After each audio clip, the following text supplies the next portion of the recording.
Billionaire CEO divorced his wife for being barren. She returns as his heart transplant surgeon with secret triplets. The steady rhythm of a heart monitor filled operating room 3 at St. Anne's Medical Center. Surgical lights glowed overhead while gloved hands moved with calm precision. Dr. Sarai Rolfson stood at the center of it all. Her voice remained level. Time check, 7:32 p.m., a nurse answered.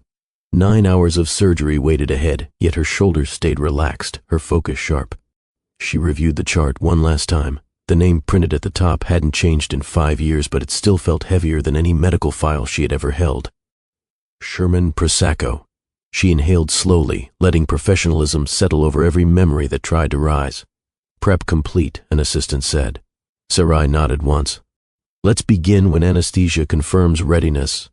Through the glass panel, she caught her reflection, older, stronger, steadier than the woman who once stood across a conference table signing divorce papers. Tonight wasn't about history.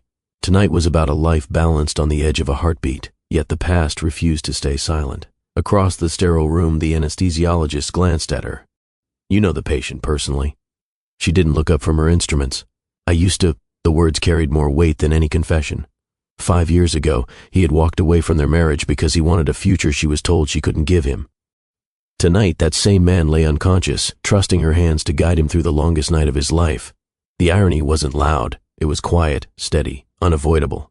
She adjusted her gloves, scalpel. A nurse placed it gently into her palm. Some stories begin with love and end with distance. Others begin with distance and return when no one expects it. As the surgical team prepared, fragments of memory drifted through her mind, not enough to break her focus, just enough to remind her how far she had come. Sherman laughing softly in a crowded cafe when they were both exhausted and hopeful. Sherman standing silent as a doctor explained test results that felt colder than winter. Sherman sliding divorce papers toward her with eyes that refused to meet hers. She pushed the memories aside, anchoring herself in the present. Vitals stable, a nurse confirmed.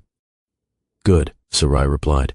Across the room, a junior surgeon whispered, hard to believe someone that powerful could end up here. Power meant little under surgical lights.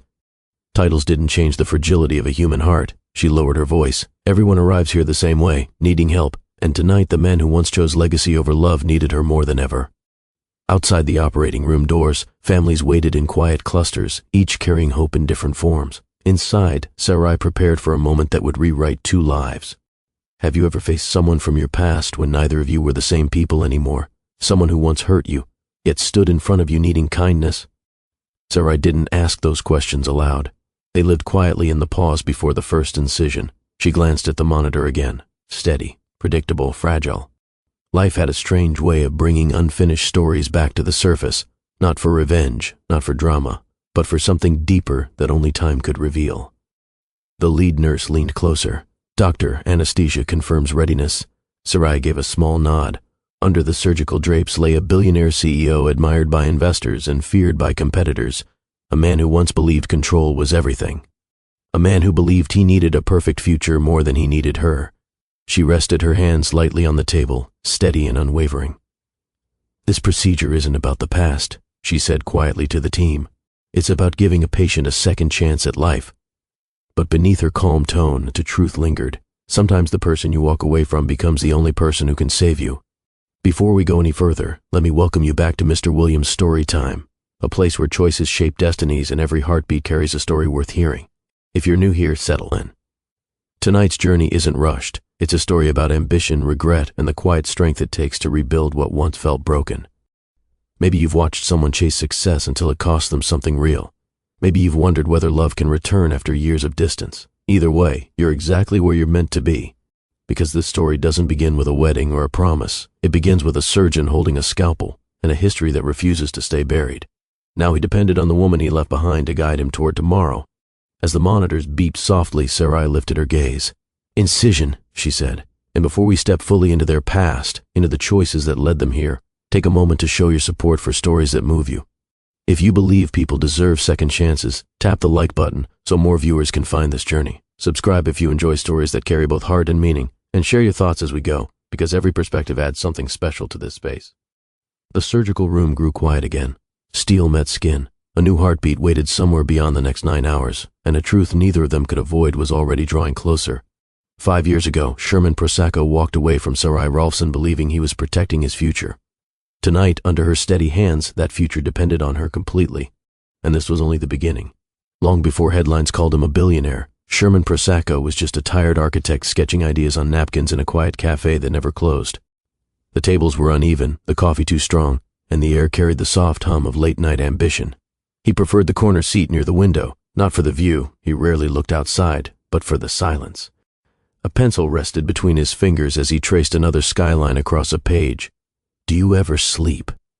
The voice came from across the table, warm, curious, unafraid. Sherman glanced up and saw Sarai Rolfson balancing a stack of medical textbooks against her hip. Her hair was pulled back loosely, and exhaustion showed in her eyes, yet she still smiled like the world had something good waiting for her. "I sleep when things are finished," he answered. She slid into the chair opposite him without asking. "That sounds like a promise you'll never keep." He almost smiled. That was how it started, not with grand gestures, just two people who understood long nights and impossible goals. Sarai's life ran on hospital alarms and emergency calls. She arrived at the cafe between shifts, trading stories about patients and unexpected moments that reminded her why she chose medicine. Sherman listened more than he spoke. "You don't talk much," she teased one evening, stirring her tea. "I think more than I talk. Dangerous habit," she laughed. "People start believing you're mysterious." "I'm not mysterious," he said quietly, "just focused." She leaned forward, studying him. Focused people still need someone to remind them to breathe. He didn't answer right away, but later that night he closed his laptop earlier than usual and walked her to her car. That small decision felt bigger than he expected. With Sarai, time moved differently. She didn't rush him, didn't demand attention. She simply existed beside him in a way that felt balanced. Months passed, and their routines blended into something steady. They moved into a modest apartment filled with mismatched furniture and laughter that felt easy. Sherman worked on architectural proposals that rarely paid well at first. Sarai practiced surgical techniques late into the night, whispering anatomy terms while he sketched across the kitchen table. "You're going to be amazing," he told her once, watching her study. She nudged his shoulder. "Only if you promise to design buildings people actually want to live in. I already do." She raised an eyebrow. "You design buildings people admire. There's a difference." Her honesty didn't irritate him. It grounded him. On quiet evenings they cooked together, music playing softly while rain tapped against the windows. "What does success look like to you?" she asked one night. Sherman didn't hesitate. Security, stability, a future that can't be taken away. She thought for a moment. "Mine looks simpler, a home filled with people who feel safe." He looked at her then, truly looked, and realized her idea of success felt warmer than anything he had ever drawn on paper. The topic of children arrived gently, never forced. One Sunday morning, Sarai sat cross-legged on the couch flipping through a magazine filled with nursery designs. "You know," she said casually, "I think you'd be a very serious dad." Sherman chuckled. "Serious? You'd make color-coded schedules, that's efficient." She laughed harder. "And I'd break every schedule you made." He imagined it, a small home filled with noise, her laughter echoing through rooms he designed himself. "We're not in a race," she added, resting her head against his shoulder. "Whenever life feels right, we'll get there," he promised. Back then, the future felt open, untouched by pressure or expectation. They were just two people planning slowly, believing time would always wait for them. Sherman's breakthrough came suddenly. One of his designs, a sleek city redevelopment project, caught the attention of major investors. Meetings multiplied. Interviews followed. The quiet architect who once worked in cafes began appearing in business magazines. Their apartment grew quieter. He returned home later each night, his mind filled with contracts and deadlines. Sarai still greeted him with warmth, but she noticed how his eyes stayed fixed on the next goal. At a family gathering, a relative joked loudly, "When are you two giving us grandchildren? A man like Sherman needs heirs." The room laughed. Sarai forced a smile. On the drive home, she stared out the window, fingers twisting together. "Did that bother you?" he asked. "A little," she admitted. "Not because of them. Because I don't want our life measured by expectations." Sherman reached for her hand. "We'll do things our way." He meant it, but success had already begun shifting his priorities in ways he didn't fully recognize. Doctor appointments became part of their routine after months passed without the pregnancy they hoped for. Sarai handled the tests with calm professionalism, though exhaustion settled deeper into her eyes. Sherman attended a few appointments, but business calls often pulled him away before they finished. One evening, she sat at the kitchen table holding a folder of results. They say it might take longer than we thought, she said gently. Sherman read the words slowly, his expression unreadable. He didn't raise his voice. He didn't argue. He simply nodded and closed the folder. Silence filled the room. She waited for reassurance, for comfort, anything that sounded like the man who once promised patience. Instead, he turned toward his laptop. I have a meeting early tomorrow, he said quietly. The distance between them wasn't loud. It arrived softly, like a door closing halfway. Days turned into months filled with quiet tension. Sarai tried to keep their home warm, cooking his favorite meals, leaving encouraging notes near his desk, but Sherman's focus narrowed further toward expansion and legacy. One night she found him reviewing financial projections long after midnight. You don't have to carry everything alone, she said softly. I'm not alone, he replied without looking up. She stepped closer. Then let me in. He hesitated, fingers pausing over the keyboard. What if I can't build the future I promised you? He asked, his voice low. She reached for his hand. We already have a future. It's right here. But fear had begun shaping his thoughts. Fear of losing control. Fear of time slipping away. He squeezed her hand briefly before returning to his work, and in that small moment neither of them realized how much had changed. Because the love that once felt effortless was slowly becoming heavy with expectations neither of them knew how to carry. The quiet apartment that once held laughter now held questions. Questions about family, about ambition, about whether two people who loved each other deeply could still drift apart without meaning to. The night ended without resolution, just the soft hum of a city that never stopped moving. And somewhere beneath the surface of their shared life, a decision waited, one that would change everything they thought they understood about love, success, and the cost of choosing one dream over another. Rain tapped gently against the hospital windows. The afternoon Sarai received the report that would alter everything. She sat across from her specialist, hands folded calmly despite the tension behind her eyes. The results don't mean impossible, the doctor explained carefully, but conception may be very difficult.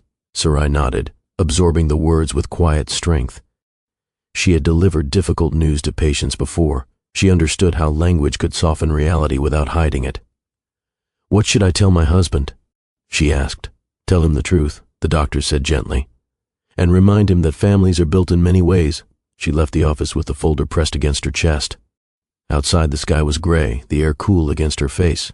She rehearsed the conversation during the drive home, hoping Sherman would meet her with the same steady patience he once promised.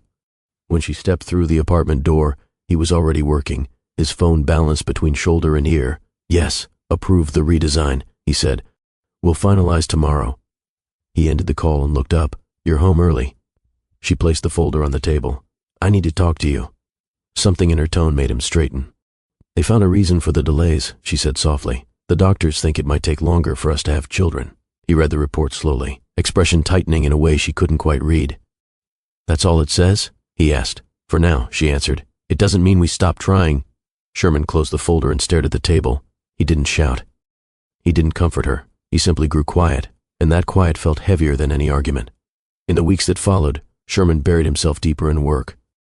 Meetings stretched longer, business trips multiplied, and the warmth that once filled their evenings faded into polite conversations. Sarai tried to keep their routines alive. She cooked dinner even when he arrived late. She asked about his projects, smiled at his victories, and reassured him that their path didn't need to change overnight. One evening she reached for his hand across the couch. We're still us, she whispered. He squeezed her fingers gently, but didn't meet her eyes. I know. Yet something had shifted inside him, a quiet fear he never fully expressed. Family gatherings became harder to endure. Questions about children arrived with well-meaning smiles that felt sharp instead of kind. On the drive home from one such dinner, Sherman stared at the road in silence. Talk to me, Sarai said. I'm thinking, he replied. About what? He hesitated before answering. About the future. She turned toward him. We're still building it together. He nodded, but his silence suggested a different calculation taking shape in his mind. 6 months later, Sherman asked her to meet him at one of his corporate offices. The conference room felt colder than any hospital hallway. A single folder rested on the polished table between them. Sarai sat down slowly, sensing the weight of the moment before he even spoke. I didn't want to do this at home, he said quietly. I thought it would be clearer here. She opened the folder. Divorce papers. Her breath caught, but her voice stayed steady. Is this a discussion or a decision?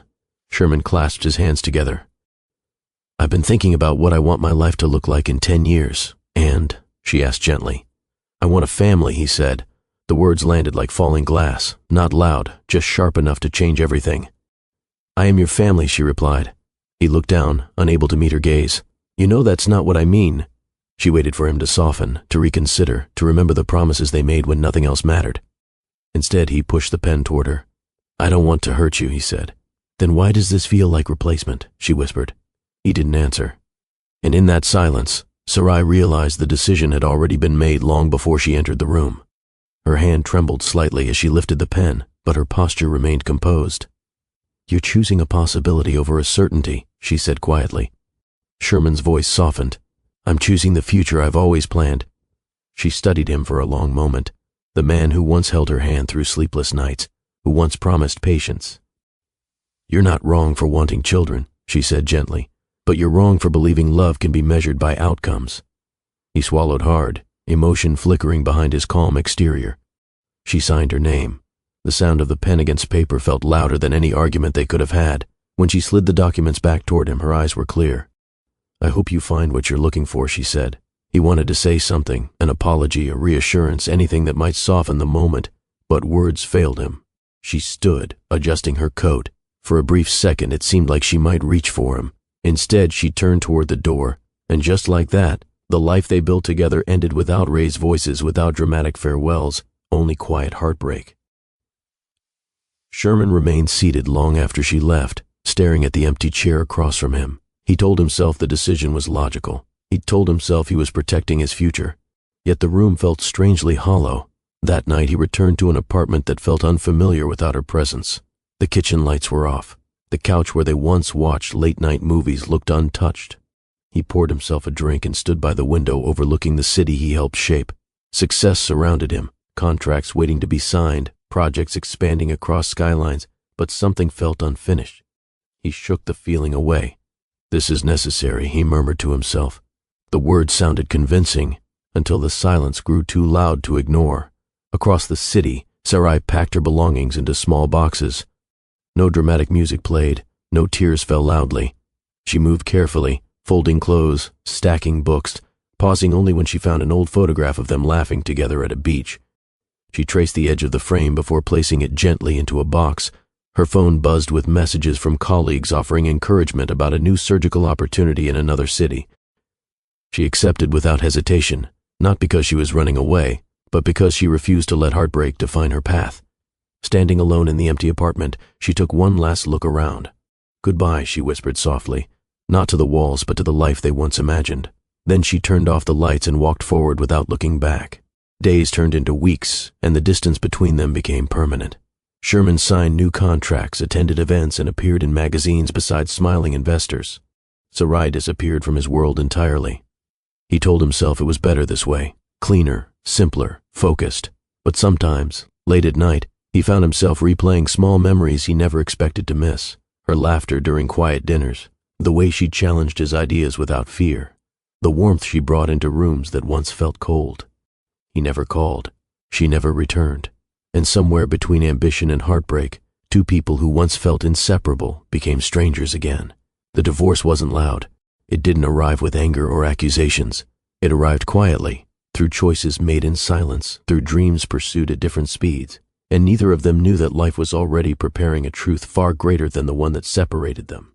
A truth waiting patiently beyond this chapter, ready to change everything they believed about loss, love, and the meaning of family. Success came quickly after the divorce.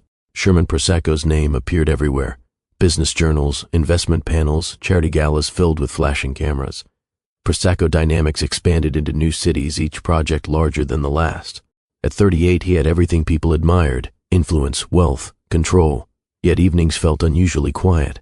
One night, standing alone in his penthouse overlooking a skyline he helped design, his assistant called to confirm another award ceremony.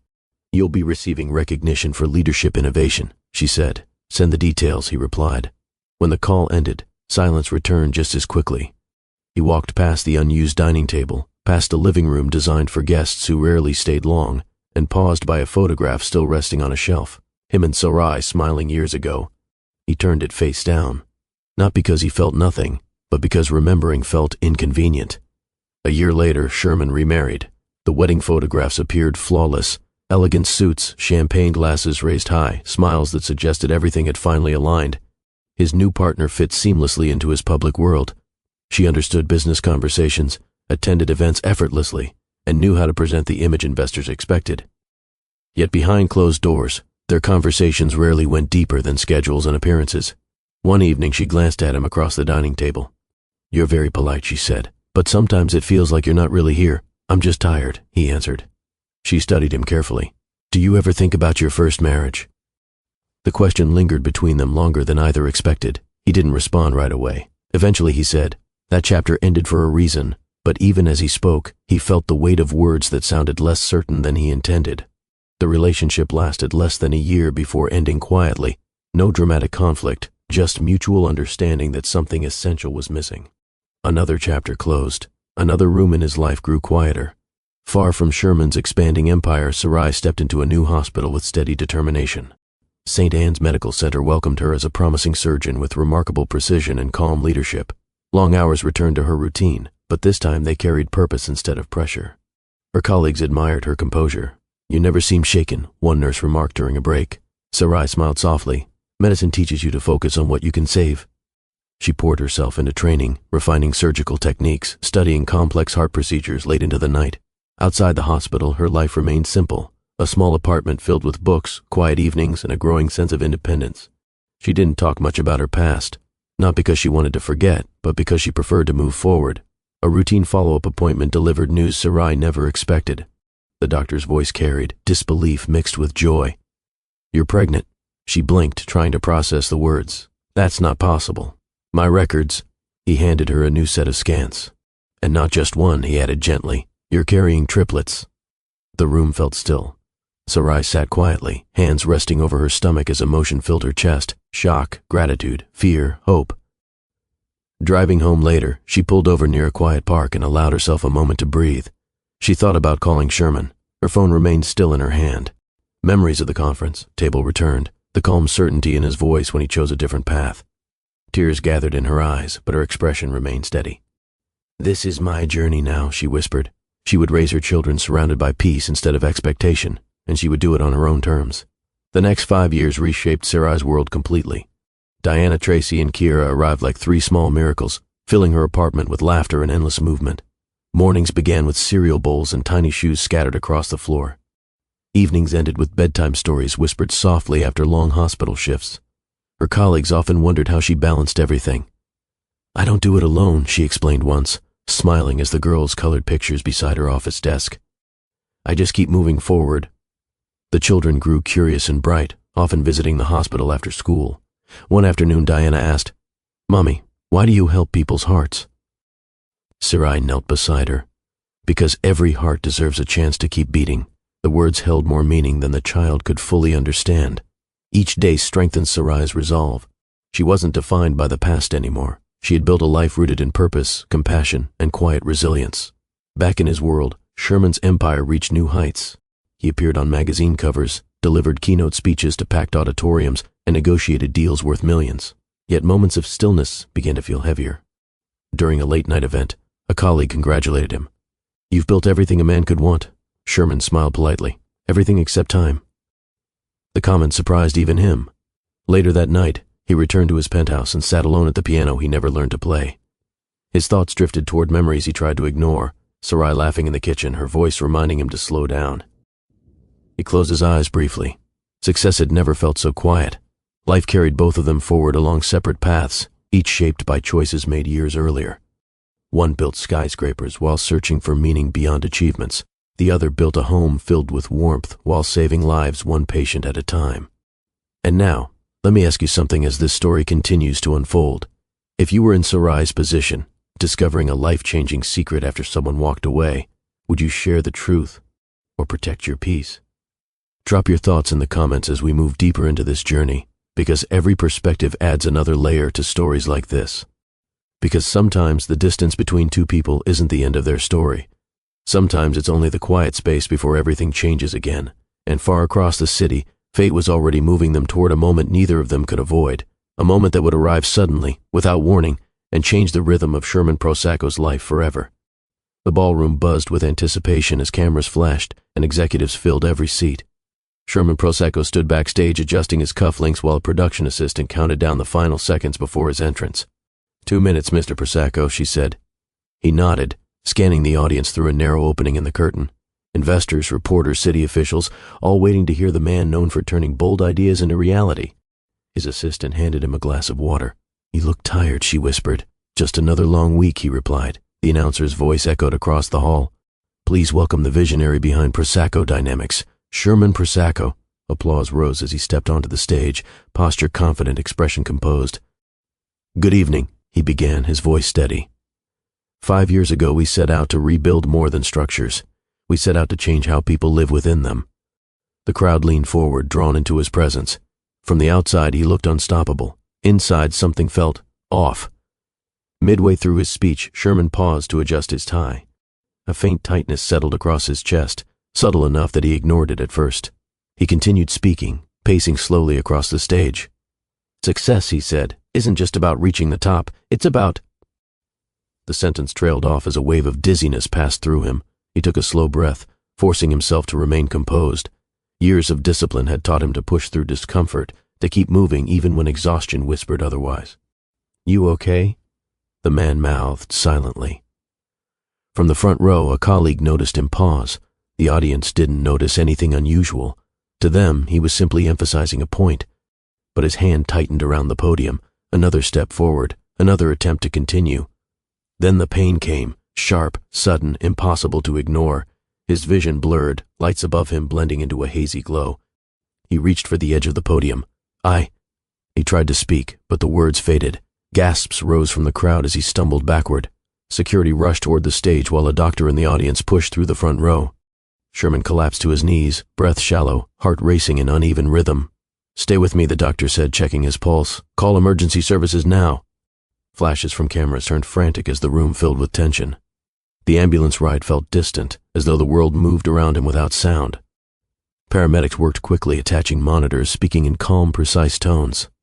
"Blood pressure dropping," one said. "Prepare oxygen," another replied. The man known for control had lost it in a single moment. Sherman stared at the ceiling, trying to focus on the steady voices around him. Sherman gave a small nod and continued, though his voice sounded slightly strained. For the first time in years, he wasn't thinking about business deals or future plans. He was thinking about nothing, just the sound of his own breathing, just the strange realization that life could shift without warning. As the ambulance doors closed, the city lights passed by in blurred streaks, the same city he helped build, now watching him at his most vulnerable. Hours later, Sherman lay in a hospital bed, monitors beeping softly around him. A cardiologist entered with a calm expression. "You're lucky you made it here in time," the doctor said. "You have a rare condition affecting your heart muscle. Medication alone won't be enough." Sherman listened carefully, absorbing each word. "What's the solution?" he asked quietly. The doctor paused before answering. "A transplant." The word hung in the air. Sherman had negotiated billion-dollar contracts without hesitation, but this felt different, heavier, more personal. "How long do I have?" he asked. "We'll place you on the priority list immediately," the doctor said. "But when a donor heart becomes available, surgery will need to happen fast." Sherman nodded slowly. For the first time since his rise to success, the future felt uncertain. Late that night, the hospital room grew quiet. His assistant stepped out to take a call, leaving him alone with the steady rhythm of machines. Sherman stared at his hands, noticing how still they looked compared to the constant motion that once defined his life. He thought about the choices he had made, the years spent chasing expansion, the relationships that faded along the way. A memory surfaced unexpectedly. Sarai standing beside him in their small apartment, laughing as she rearranged furniture he insisted was perfectly placed. He closed his eyes briefly. "I always thought I had time," he whispered to the empty room. Outside the window, the city lights shimmered softly, unaware of the change unfolding within one of its most influential figures. For the first time, ambition felt distant. All that mattered was whether his heart could keep beating. The next morning, a nurse entered with a gentle smile. "Mr. Prosecco," she said, adjusting his chart, "your transplant team will be arriving soon. The lead surgeon will explain everything." He nodded, expecting another unfamiliar face, another professional voice discussing procedures and risks. "What's the surgeon's name?" he asked. The nurse glanced at the file. "Dr. Rolfson." Sherman's breath caught for just a moment. "Rolfson?" he repeated quietly. "Yes," she said. "One of the best heart transplant surgeons in the country." The room felt smaller as realization settled in. 5 years had passed since he last spoke her name aloud. 5 years since he convinced himself their story had ended, and now, the person entrusted with saving his life was the woman he once left behind. Before we step into that moment, when the door opens and past meets present, take a second to reflect on how quickly life can change direction. Because the next chapter doesn't just bring a reunion, it brings a confrontation with everything Sherman thought he had left behind.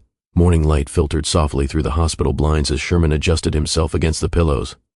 The room felt unusually still, every sound magnified, the soft hum of medical equipment, distant footsteps in the hallway, the quiet turning of a page from a magazine he wasn't truly reading. His assistant stood near the window, typing messages rapidly. "They said the lead surgeon is on her way," she said. Sherman nodded, though his attention drifted toward the door. The name he heard earlier lingered in his mind, impossible to ignore. Dr. Rolfson. He told himself it could be coincidence. The world was full of shared names. Still, his chest tightened, not from illness this time, but from memory. A soft knock broke the silence. The handle turned slowly. Sarai stepped into the room wearing a white coat, her posture calm and assured. For a brief second, time seemed to pause. Sherman stared, unsure whether he was seeing reality or a reflection of the past. She looked different, stronger, more composed, yet unmistakably the woman he once knew better than anyone else. "Mr. Prisacco," she said, voice professional and steady. Her tone carried no hesitation, no visible emotion. "Sarai," he whispered. She met his gaze evenly. "I'll be overseeing your transplant procedure." The words landed with quiet weight. His assistant glanced between them, sensing an unspoken history but saying nothing. Sherman swallowed slowly. "You became a heart surgeon." "Yes," she replied simply. "Life keeps moving." Her calmness filled the room, leaving no space for nostalgia or unfinished questions. Sarai set a tablet on the bedside table and began explaining the procedure with precise clarity. "We'll be monitoring your condition closely while you wait for a donor match," she said. "Once a heart becomes available, surgery will begin immediately." Her tone remained steady, focused entirely on the present. Sherman listened carefully, though part of him struggled to reconcile the woman before him with the memories he carried. "You're different," he said quietly. She glanced up briefly. "People grow." No bitterness colored her voice, only quiet certainty. He nodded, unsure what else to say. The years between them felt both distant and close at the same time. Over the next few days, Sarai visited regularly to review his progress. Their conversations stayed professional, yet subtle moments revealed traces of familiarity. "How's the pain level today?" she asked during one checkup. "Manageable," he replied. "You always did ask the right questions." She didn't respond immediately, focusing instead on adjusting his chart. "You look fulfilled," he added softly. The words seemed to linger in the air. "I am," she answered. "Not happy, not sad, fulfilled." It was a quiet declaration that told him more than any explanation could. He realized then that the woman standing before him had built a life far beyond the version he once knew. Their conversations carried an unusual balance, respectful, measured, almost cautious. And as you watch this moment unfold, think about this. If someone from your past walked back into your life in the most unexpected way, would you focus on what was lost, or on what still had the chance to grow? Share your thoughts in the comments, because stories like this remind us that timing can change everything. Meanwhile, inside the hospital room, Sherman struggled to find the right words. "I didn't expect to see you again," he admitted. "Neither did I," Sarai replied gently. And yet, here they were, connected by something neither of them could control. One afternoon, Sherman noticed a small detail that caught his attention. Colorful drawings clipped neatly to a folder Sarai carried. Stick figures holding hands, a tall man beside a woman in a white coat. He studied them quietly. "Your kids?" he asked. She hesitated only a moment before nodding. "They're 5. The number echoed in his mind. "They're lucky," he said softly. A faint smile touched her lips. "They know only part of my story." The answer carried layers he couldn't quite understand, but he sensed there was more she wasn't saying yet. She checked his pulse, her touch gentle but professional. "Rest," she said. "Your body needs strength for what's coming." As she turned toward the door, he found himself watching her longer than he intended, wondering about the life she built without him. That evening, Sherman sat alone reflecting on their conversations. Her calmness unsettled him in a way he couldn't explain. She wasn't distant out of coldness, she simply existed in a place where the past no longer defined her. He glanced again at the children's drawings she left behind by mistake. 3 small signatures appeared at the bottom: Diana, Tracy, Kira. The names meant nothing to him yet, but something about them felt strangely familiar. He set the drawings back carefully as a nurse entered to adjust his medication. "Dr. Rolfson speaks very highly of your recovery," the nurse said. He smiled faintly. She always did believe people could change. Outside the room, footsteps faded down the hallway as Sarai continued her rounds, carrying secrets that had waited 5 years to be revealed. And as their paths drew closer again, the distance between past and present began to shrink, preparing both of them for a truth that would arrive sooner than either expected. Morning arrived quietly at St. Anne's Medical Center. Sherman sat upright in bed, turning over the memory of the drawings he had seen the day before. 3 small signatures, 3 different handwritings. He told himself it meant nothing. Doctors had families, children drew pictures all the time. Still, curiosity lingered. When Sarai entered later that afternoon carrying a stack of charts, he noticed another drawing clipped gently to the edge of her folder. Bright colors, uneven lines, a figure in a white coat standing beside 3 smaller shapes. "You keep their artwork close," he said. "It reminds me what matters," she answered calmly. Her tone didn't invite deeper questions, yet it didn't push him away either. It simply placed a quiet boundary between professional life and personal truth. Over the next few days, their conversations grew slightly warmer, though always measured. "How are you handling the waiting?" she asked while reviewing his test results. "I've never been good at slowing down," he admitted. She adjusted the monitor beside him. "Then think of this as practice." He studied her carefully. "You seem lighter than before," he said. "I stopped carrying things that weren't mine to hold," she replied. The words stayed with him long after she left the room. For the first time, he wondered what her life looked like outside these hospital walls, what laughter filled her evenings, what voices greeted her when she returned home. One afternoon, Sherman's physical therapist guided him through a slow walk down the hallway to rebuild his strength. As they passed Sarai's office, the door stood slightly open. Inside, 3 backpacks rested neatly against the wall, pink, blue, and purple, each decorated with tiny cartoon patches. The therapist noticed his pause. "Dr. Rolfson's kids stop by after school sometimes," she said casually. "They love drawing in her office." Sherman nodded, though a strange feeling settled in his chest. Kids, 5 years old. He didn't know why the thought lingered longer than it should. He continued walking, telling himself it was just curiosity, nothing more. Later that evening, Sarai returned for a routine check. "Your strength is improving," she said, checking his chart. "If everything stays stable, we'll be ready when a donor becomes available." He hesitated before speaking again. "Do they know what you do?" he asked. She looked up. "My children?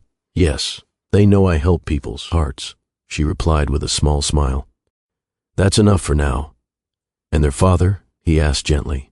Her expression softened, but her answer remained simple. "They're surrounded by love." The response felt complete, leaving no room for further questions. Sherman realized she had learned how to share pieces of herself without revealing everything, and for the first time he respected the distance she maintained. That night he couldn't sleep. The steady rhythm of hospital monitors echoed softly as he stared at the ceiling, replaying moments from the past week, her calm presence, her quiet confidence, the way she carried herself without needing validation. She had changed, not in a way that erased who she once was, but in a way that felt stronger, more grounded.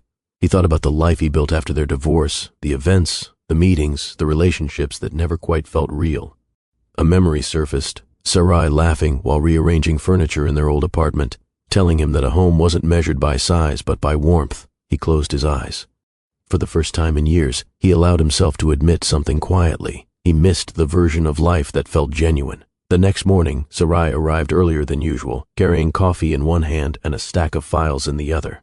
"You're up early," she said. "Couldn't sleep," he admitted. He hesitated, searching for words that felt safe. "Those drawings," he began, "they're beautiful." A faint smile appeared. "Thank you. They're very proud of their art." He wanted to ask more.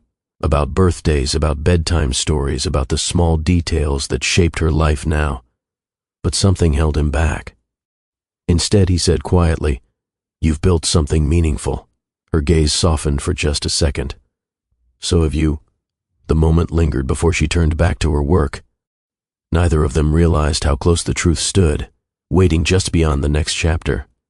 Later that evening, Sherman found himself standing near the hospital window, watching city lights flicker against the dark sky. Down the hallway, laughter echoed briefly, light, bright voices that sounded like children visiting after school. She set the coffee on the table. "Try to rest when you can. Stress makes recovery harder." He didn't step closer. He didn't interrupt. He simply listened. Something inside him shifted. Not regret exactly, but a growing awareness that life had continued in ways he never imagined. And as the night deepened, Sarai walked onto the rooftop to take a moment of quiet after a long day, unaware that Sherman would soon follow, carrying questions he had never asked and feelings he had never fully faced. The distance between them felt smaller now, not because the past had disappeared, but because understanding had begun to replace silence. The next conversation would not be loud. It would not be dramatic. But it would bring both of them closer to truths that had waited patiently for years. The hospital rooftop offered a rare kind of silence. Soft wind moved gently across the open space, carrying the distant hum of traffic far below. After a long shift, Sarai stepped outside, resting her hands against the railing as she watched the city lights stretch endlessly into the distance. Moments like this helped her reset. A brief pause between surgeries, between responsibilities, between memories she rarely allowed herself to revisit. Footsteps sounded behind her. She turned slightly, already sensing who it was. "You shouldn't be walking this far yet," she said calmly. Sherman gave a faint smile. "My doctor would probably agree." She nodded toward a nearby bench. "Sit before you regret it." He lowered himself carefully, the night air cool against his face. For a moment, neither of them spoke. The quiet didn't feel uncomfortable. It felt honest. "I used to come up here when things felt heavy," Sarai said softly, eyes still on the skyline. Sherman followed her gaze. "You always found places to think, and you always avoided thinking too long," she replied, with a small hint of humor. He let out a quiet breath. "I thought staying busy meant staying in control." "And now?" she asked gently. He hesitated, searching for words that felt real instead of rehearsed. "Now I'm learning that control isn't the same as peace." The confession hung in the air between them. For the first time since their reunion, Sherman wasn't speaking like a CEO or a patient, just a man trying to understand the choices he made. He rested his hands against his knees, staring at the ground for a moment. "I used to believe success meant planning every outcome," he said quietly. "I didn't realize I was leaving behind the only person who made any of it meaningful." Sarai listened without interrupting. Her expression stayed calm, neither encouraging nor dismissing his words. "I'm not here to rewrite the past," he added. "And I don't expect forgiveness." She turned toward him slightly. "Regret teaches," she said. "If you let it." Her tone carried compassion without surrender. He nodded slowly. "I've had a lot of time to think since the diagnosis. Thinking is only the first step," she replied gently. "Change happens after." The conversation didn't feel heavy. It felt grounded. Two people speaking honestly without trying to fix everything at once. The wind brushed softly through her hair as she leaned against the railing again. Below them, headlights moved steadily along the streets like tiny streams of light. Sherman watched her carefully. "You look peaceful," he said. "I worked hard for that," she answered. No bitterness, no blame, just truth. He realized then that she had built a life where happiness wasn't dependent on anyone else's choices, and instead of feeling excluded, he felt something unexpected, admiration. They stood quietly side by side, the distance between them no longer filled with tension, but with understanding. After a while, Sherman spoke again.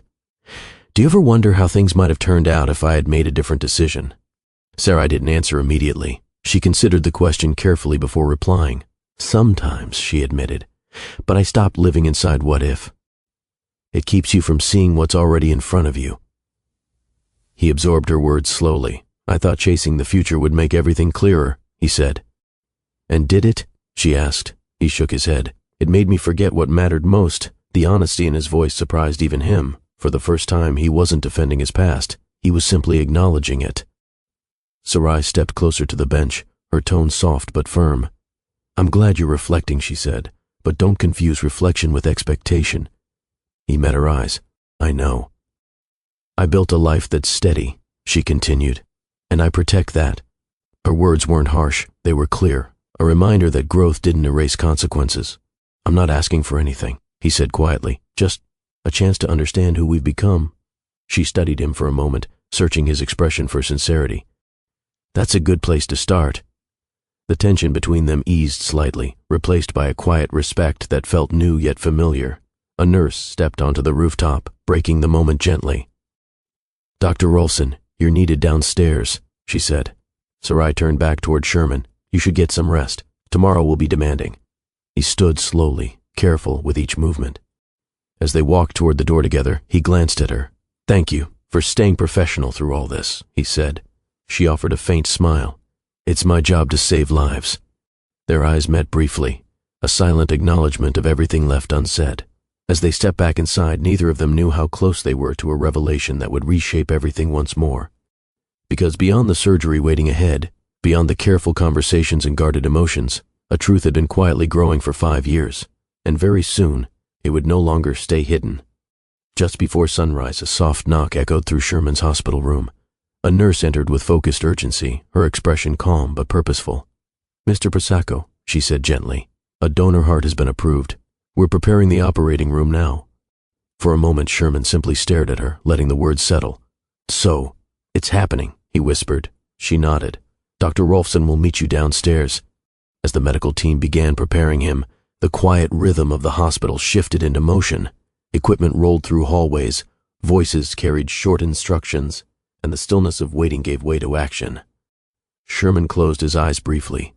5 years ago, he believed he controlled every part of his future. Now, he placed his life entirely in someone else's hands. Inside the operating room, Sarai reviewed the surgical plan one final time. The atmosphere felt focused but calm. Every member of the team knew their role. "Vitals?" she asked. "Stable," a nurse replied. She glanced at the chart, her voice steady. "Let's stay precise, no shortcuts." A junior surgeon studied her carefully. "Are you sure you're comfortable leading this case?" Sarai met his gaze evenly. "Every patient deserves my full attention." There was no hesitation in her tone.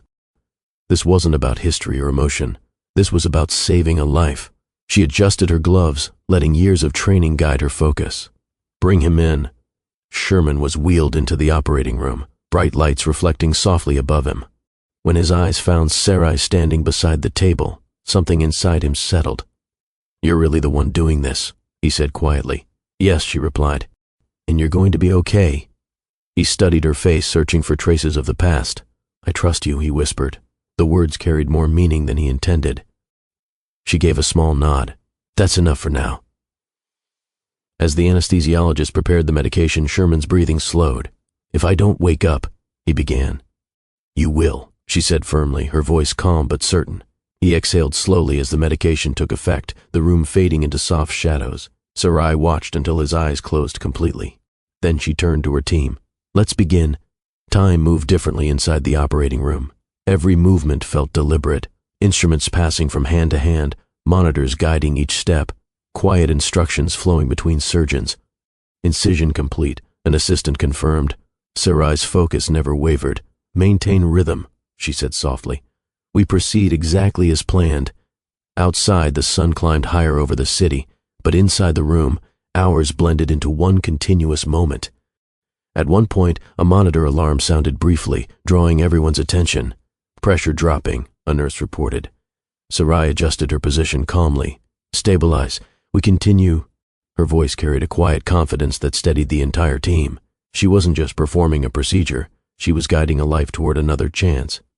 Down the hallway, 3 little girls sat on a bench beside a kind hospital volunteer, coloring quietly. Diana held a purple crayon tightly. "Mommy said she's helping someone today," she explained. Tracy nodded. "She always helps people's hearts." Kara looked toward the operating room doors. "Is she almost done?" "Big surgeries take time," the volunteer said gently. "But your mom is very strong."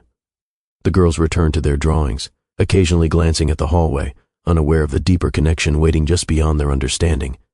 Their laughter echoed softly, bringing warmth into the quiet space. Back inside the operating room, the most critical phase arrived. The donor heart was prepared carefully, every movement precise. "Ready for placement," Sarai said. The room fell into focused silence. Minutes passed that felt longer than hours. Then, slowly, the monitor displayed a new rhythm. A steady beat. 1, 2, 3. The team exhaled almost together. "We have function," a nurse announced. Relief spread quietly through the room, though Sarai's expression remained composed. "Continue monitoring," she instructed. She allowed herself only a brief moment of stillness before guiding the final steps of the surgery. Another life had been given a chance. 9 hours after it began, the procedure reached completion. "Closure confirmed," an assistant said. Sarai removed her gloves slowly, shoulders relaxing for the first time all day. "He's stable," she told the team. Outside the operating room, the triplets' drawings covered the small waiting table. Hearts, smiling faces, colorful lines that carried innocent hope. As Sarai stepped into the hallway, exhaustion softened her movements, but her eyes remained calm. "He's going to be okay," she told the waiting nurse. The words felt simple, yet they carried years of history, choice, and unexpected reunion. For Sherman, the hardest part of the journey had only just begun. Recovery, reflection, and truths he still didn't know existed. And waiting quietly beyond the hospital garden stood a moment that would change his understanding of the past forever. Weeks passed after the surgery, each day bringing small improvements. Sherman's strength returned gradually. Short walks down the hallway, longer conversations with nurses, quiet moments spent watching the city through his hospital window. The steady beat of his new heart felt unfamiliar at first, like learning a rhythm he hadn't practiced before. One afternoon, Sarai entered during a routine check. "You're healing well," she said, reviewing his chart. "I owe that to you," he replied softly. She shook her head. "You owe it to the donor, and to yourself. Recovery is a partnership." Their conversations carried an ease that hadn't existed before. Not romantic, not distant, just honest. Still, Sherman noticed something different about her lately. A quiet anticipation, as if she knew a moment was approaching that would change everything. The doctors eventually cleared Sherman for a supervised walk through the hospital garden. Fresh air felt new against his skin, and sunlight warmed the path beneath his feet. He moved slowly, one step at a time, appreciating the simplicity of being outside. Birds chirped softly, and flowers lined the walkway in neat rows. Families gathered nearby, sharing laughter and quiet conversations. He paused near a bench, catching his breath. That's when he saw her. Sarai stood beneath a tree, speaking gently to three young girls who held hands while listening closely. Sherman watched quietly, unsure why his chest tightened. One of the girls noticed him first. "Mommy," she said, pointing gently. "That's the man from your stories." Sarai turned slowly, her gaze meeting Sherman's across the garden. For a moment, neither of them moved. She walked toward him, the children following closely behind. Something about the scene felt familiar, the way she bent slightly to meet their eyes, the softness in her voice. "These are my children," she said calmly. Sherman nodded, unsure what to say. The girls studied him curiously, their expressions open and bright. "I'm Sherman," he said softly. "I'm Diana," the oldest replied confidently. "Tracy," said another with a shy smile. "And I'm Kiera," the smallest added, holding a drawing against her chest. Their eyes felt familiar in a way he couldn't explain. They sat together on a nearby bench while the girls colored quietly on the grass. "You didn't tell me you had visitors today," Sherman said gently. Sarai watched the children with calm affection. "They wanted to see where I work." He nodded slowly. "They're lucky," he added. "You've given them a good life." Her gaze shifted toward him, thoughtful. "Yes," she said. "They've taught me more than I ever expected." The conversation felt light at first, but an unspoken tension lingered beneath it. Sherman looked at the girls again, at their smiles, their gestures, the way one of them tilted her head exactly the way he used to when thinking. A quiet question formed in his mind before he even realized it. He hesitated before speaking. "Sarai, are they?" She met his gaze steadily. "Yes," she said. The word arrived softly, without drama, yet it carried the weight of 5 years. "They're yours," she continued. "Diana, Tracy, and Kiera." Time seemed to slow around him. He stared at the children, then back at her. "You were pregnant?" he whispered. "I found out after the divorce," she explained gently. "I thought about telling you, but I chose peace instead of reopening wounds." Her voice held no accusation, only calm honesty. Sherman's hands trembled slightly as he processed the truth. Triplets, a family he never knew existed. Tears filled his eyes before he could stop them. "I left when you needed me most," he said quietly. Sarai shook her head. "You made a choice based on what you believed then. I made a different choice for our future." He watched the girls laugh together nearby, their joy untouched by the heaviness of the moment. "They look at you like you're their whole world," he said softly. "They are my world," she replied, "and they deserve stability." He nodded, understanding the boundary in her words. "I don't want to take anything away from that," he said. "I just want to know them." Her expression softened. "That will take time," she said gently. "I'm not in a hurry," he answered.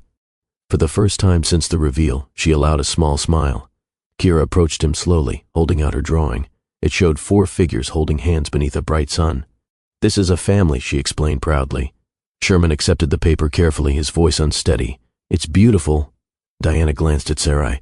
"Can he come see us again?" Sarai met Sherman's eyes briefly before answering. "We'll see," she said kindly.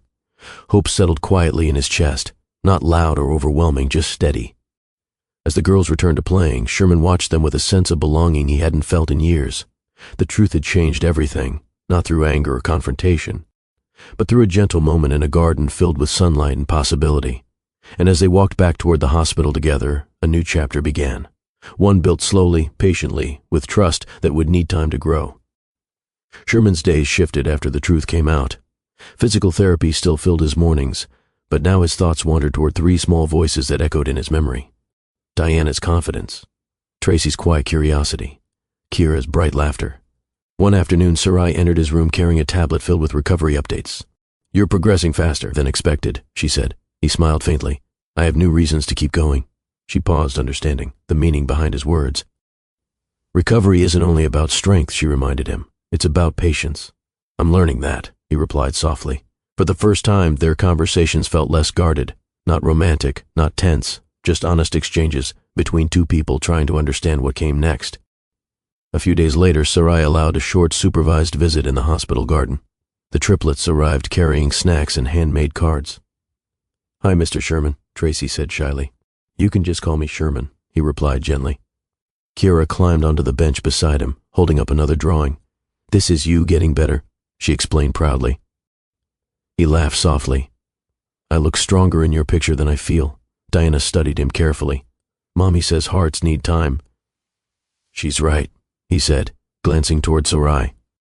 The visit stayed simple. No heavy conversations, no pressure, just shared laughter and quiet moments that felt surprisingly natural. Sarai watched from a short distance, observing how carefully he approached every interaction. Trust didn't arrive all at once. It grew slowly, one small moment at a time. Later that evening, Sarai walked beside him through the hallway after therapy. "I'm glad you're trying," she said gently, "but I need you to understand something." He nodded, listening. "You don't get to rush back into our lives just because everything changed," she continued. "The girls need stability, not sudden promises." "I know," he answered. "I'm not here to replace anything.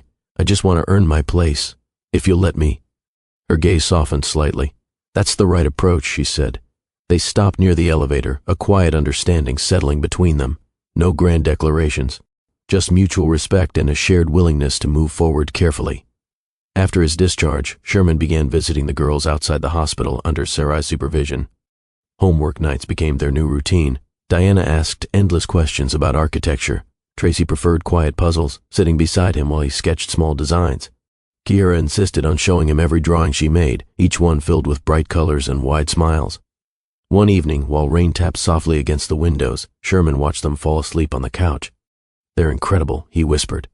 Sarai nodded. "They remind me every day that life doesn't follow perfect plans." He looked at her carefully. "You did all this alone." "I wasn't alone," she replied gently. "I had purpose." The moment felt peaceful. Two adults sharing gratitude instead of regret. Sherman's transformation didn't come through speeches or promises. He arrived on time. He listened more than he spoke. He showed up for small things, school pickups, simple dinners, quiet afternoons spent reading stories aloud. One night Diana handed him a notebook. "Can you draw a house for us?" He sketched slowly, adding details the girls suggested. A big window for sunlight, a garden full of flowers, a small reading corner.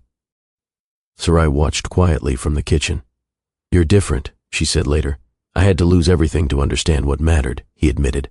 She didn't respond immediately, but her expression carried a quiet acknowledgement of his effort. Weeks passed, and the distance between Sherman and Sarai softened naturally. One evening, after the girls fell asleep, they sat together on the balcony listening to rain fall gently across the city. "You used to chase the future so hard," she said with a faint smile. "And now?" he asked. She studied him thoughtfully. "Now you sit still long enough to feel it." He reached for her hand slowly, giving her time to pull away if she wanted. She didn't. The gesture wasn't dramatic, just a quiet moment of connection built on patience instead of urgency. "You don't have to decide anything tonight," he said. "I know," she replied softly. For the first time since their reunion, the possibility of something deeper felt real again. Recovery changed more than Sherman's health. It changed how he moved through life, slower, more present, more aware of the people around him. During a family dinner, Kira leaned against his shoulder while Tracy explained her latest school project. Diana laughed loudly at a joke he barely finished. Sarai watched from across the table, warmth in her eyes. "You look at them like miracles," she said quietly after the girls went to bed. "They are," he answered. "So are you." She didn't respond with words. Instead, she stepped closer, allowing the silence to speak for her. The rebuilding wasn't rushed. It didn't erase the past, but it created something new, a foundation shaped by patience, trust, and the steady rhythm of second chances. And as their lives began to align again, Sherman realized that the greatest transformation wasn't his company or his success. It was learning how to belong. Stepping back into the headquarters of Prosecco Dynamics felt unfamiliar to Sherman. The glass walls and polished floors looked the same, yet his perspective had changed completely. Executives gathered around the conference table, waiting for direction. For years, he had led these meetings with speed and certainty, pushing for growth without pause. This time, he sat quietly for a moment before speaking. "We've built incredible projects," he began calmly, "but I want our next chapter to mean more than expansion." The room grew still. His team exchanged curious glances, sensing a shift they couldn't yet define. Sherman stood, walking slowly toward the screen displaying upcoming proposals. "I want to invest in community spaces," he said, "healthcare partnerships, research centers that give people access to better treatment." One executive raised an eyebrow. "That's a major change in direction." "It's growth," Sherman replied, "just not the kind we're used to measuring." He explained plans for collaborations with hospitals, including funding programs that supported heart research and patient recovery initiatives. For the first time, success felt connected to people instead of numbers. After the meeting, his assistant approached him carefully. "You seem different," she said. "I am," he answered honestly. "What caused the shift?" He paused, thinking of late-night homework sessions, quiet dinners with the girls, and Sarai's steady presence guiding him through recovery. "Perspective," he said simply. She smiled. "It suits you." Walking through the office, Sherman noticed details he once overlooked. Employees chatting warmly, laughter echoing from a nearby break room, small moments of connection that made the building feel alive. He realized leadership wasn't about distance anymore. It was about presence. Weeks later, Sherman stood at a press conference announcing the company's new initiatives. Cameras flashed as reporters gathered around. In the past, he would have spoken about innovation and expansion. This time, his voice carried a different tone. "Success isn't what you build alone," he said. "It's who you build it with." The statement felt simple, yet it reflected everything he had learned. He spoke about resilience, second chances, and the importance of investing in lives beyond business. From the back of the room, Sarai watched quietly, a faint smile touching her lips. She didn't need applause or recognition. Seeing his growth was enough. Later that evening, Sherman joined Sarai and the Triplets at a small cafe near the park. Diana waved excitedly when he arrived. "Mommy said you were on TV." "I hope I didn't look too serious," he joked, sitting beside them. Tracy handed him a drawing of a building surrounded by hearts. "This is your new project," she explained. He laughed softly. "You already understand my vision better than most investors." Sarai watched the exchange, warmth in her eyes. "You spoke from the heart today," she said. "I finally understand what that means," he replied. The moment felt easy, no pressure, no expectations, just shared joy. Walking home after dinner, Sarai slowed her steps beside him. "You've changed more than I expected," she said. He glanced at her. "I had to learn what truly matters." "And what is that?" she asked gently. He looked ahead, watching the girls run a few steps in front of them. "Showing up," he said.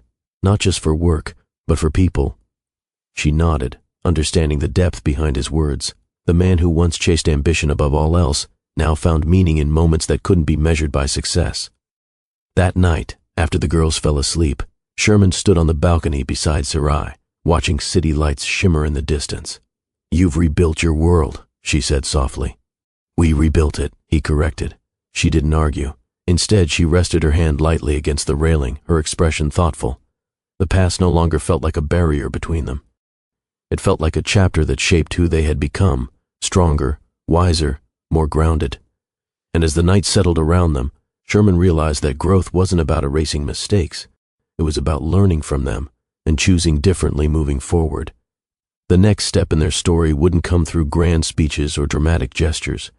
It would arrive quietly, in a moment filled with honesty, family, and a question that had waited years to be asked. Central Park carried a gentle calm that afternoon. Leaves rustled softly, and families strolled along the paths while sunlight filtered through tall trees. Sarai walked beside the Triplets, unaware that Sherman had arrived earlier to prepare something simple yet meaningful. Diana held a small basket filled with folded paper flowers. "Are we meeting someone?" Tracy asked. "Yes," Sarai answered with a small smile. "Someone important." They reached a quiet clearing where Sherman stood waiting, hands tucked nervously into his coat pockets. The girls ran ahead laughing while Sarai slowed her steps, sensing the shift in the air. "You planned this," she said softly. "Nothing too big," he replied. "Just something honest." Sherman knelt slowly, not because he wanted a dramatic moment, but because he wanted to meet her at eye level, equal, present, real. "No long speeches," he said gently. "I've done enough talking in my life." The girls watched quietly, their eyes bright with curiosity. "I spent years chasing a future I thought I understood," he continued. "But the life I truly wanted was always standing beside me." Sarai's expression softened, though she didn't interrupt. "I'm not asking to erase the past," he added. "I'm asking for a chance to build something new, together, at your pace." Diana stepped forward first, handing Sarai one of the paper flowers. "We made these," she said proudly, "because Mommy likes simple things." Tracy and Kira followed, placing their flowers gently into Sarai's hands. The moment felt warm rather than overwhelming, filled with innocence and quiet support. Sherman glanced at the girls. "They helped me remember that love doesn't need to be loud to be strong." Sarai looked down at the flowers, her eyes reflecting years of shared history and growth. He reached into his pocket, revealing a simple ring, elegant, understated, nothing like the extravagant gestures he once believed were necessary. "Sarai," he said softly, "will you build a new chapter with me?" The park seemed to hold its breath for a moment. She looked at him, then at the children standing close beside them. 5 years ago, the question would have carried fear and uncertainty. Now it felt grounded in patience and understanding. She didn't rush to respond. Instead, she took a step closer, her voice calm. "You've changed," she said gently. "Not just your words, your actions." "I'm still learning," he admitted. She nodded. "So am I."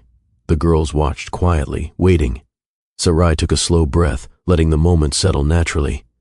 "Yes," she said at last, "but not because the past disappeared, because we learned from it." Relief softened Sherman's shoulders as he slipped the ring onto her finger. Kira clapped excitedly. "Does this mean we're having a celebration?" Sherman laughed softly. "Maybe something small." Diana wrapped her arms around Sarai's waist while Tracy hugged Sherman carefully, mindful of his recovery. The moment felt intimate. No crowd, no cameras, just 4 hearts reconnecting and 3 young voices filling the space with joy. Sarai leaned closer to Sherman. "You finally learned to slow down." "I had a good teacher," he replied, glancing at her. As they walked through the park together, hand in hand, Sherman felt a sense of peace he had never found in boardrooms or headlines.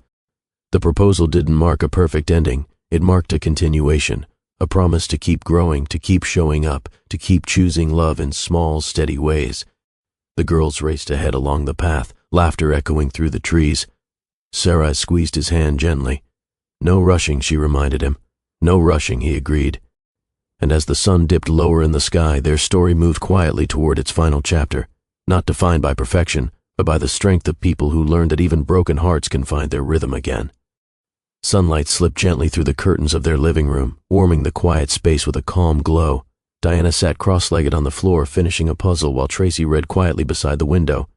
Kira bounced between them, humming a song she had invented herself. Sherman watched from the kitchen, coffee in hand, a soft smile settling on his face. Years ago, mornings meant emails, schedules, and calls that never stopped. Now they meant laughter drifting through the house and small voices asking simple questions. Sarai walked in, tying her hair back before heading to the hospital. "You're staring again," she teased lightly. "I'm appreciating," he corrected. She shook her head with a smile. "That's new." The days that followed weren't dramatic or perfect. There were school runs, late-night homework sessions, and quiet dinners that felt more meaningful than any business banquet. One evening, Diana asked, "Do families always start like this?" Sarai exchanged a glance with Sherman before answering gently, "Every family has its own beginning." The girls nodded, satisfied with the simple explanation. Their story wasn't built on perfection anymore. It was built on patience. At the hospital, Sarai continued her work with the same calm strength that had guided her for years. Patience greeted her with gratitude, unaware of the personal journey that shaped her compassion. One afternoon, she received a message from Sherman, a photo of the girls painting in the backyard with the caption, "Your biggest fans say good luck with surgery today." She smiled quietly. The man who once struggled to slow down now found joy in moments that couldn't be scheduled. Later that night, he asked, "Do you ever think about how different things could have been?" She considered the question carefully. "I think about how far we've come." After the girls fell asleep, they sat together on the balcony watching city lights shimmer below. "I used to believe forgiveness meant forgetting," Sherman admitted. "And now?" she asked. "Now I think it means choosing peace," he said. She nodded slowly. "Forgiveness isn't about pretending nothing happened. It's about deciding what you carry forward." He reached for her hand, and this time the gesture felt completely natural. No hesitation, no doubt. The night air felt calm around them, filled with a sense of closure that didn't erase the past but transformed it. Stories like theirs aren't about flawless endings. They're about people learning how to grow through mistakes, how to rebuild trust step by step. Sherman looked out across the skyline he once chased endlessly. "I used to think success meant standing at the top alone," he said quietly. "And now?" Sarai asked. He smiled. "Now I know it means standing beside the people who make life worth living." Her eyes softened, reflecting both pride and understanding. And as their journey settles into this peaceful rhythm, take a moment to think about your own story. Do you believe people can truly change? Would you have given a second chance the way Sarai did, or would you have walked a different path? Share your thoughts in the comments, because every voice adds depth to stories like this. If this journey touched you, don't forget to like the video and subscribe to Mr. Williams Storytime so you don't miss the next chapter waiting to be told. That night, Sherman stood quietly at the doorway of the girls' room, watching them sleep peacefully. He placed a hand over his chest, feeling the steady rhythm that once nearly faded away. 5 years ago, he believed legacy meant leaving something behind. Now he understood that legacy meant being present, listening to laughter, sharing quiet dinners, and holding on to love even after loss. Sarai joined him at the door, her hand slipping gently into his. Their story didn't end with a perfect moment. It continued with every heartbeat, every choice, every step forward taken together. And somewhere between past mistakes and new beginnings, they discovered something simple yet powerful. Sometimes the life you thought you lost was only waiting for you to find your way back home. If stories about second chances and real growth speak to you, take a second to subscribe to Mr. Williams Storytime. Every new story is crafted to make you feel something deeper, and your support helps keep these journeys coming.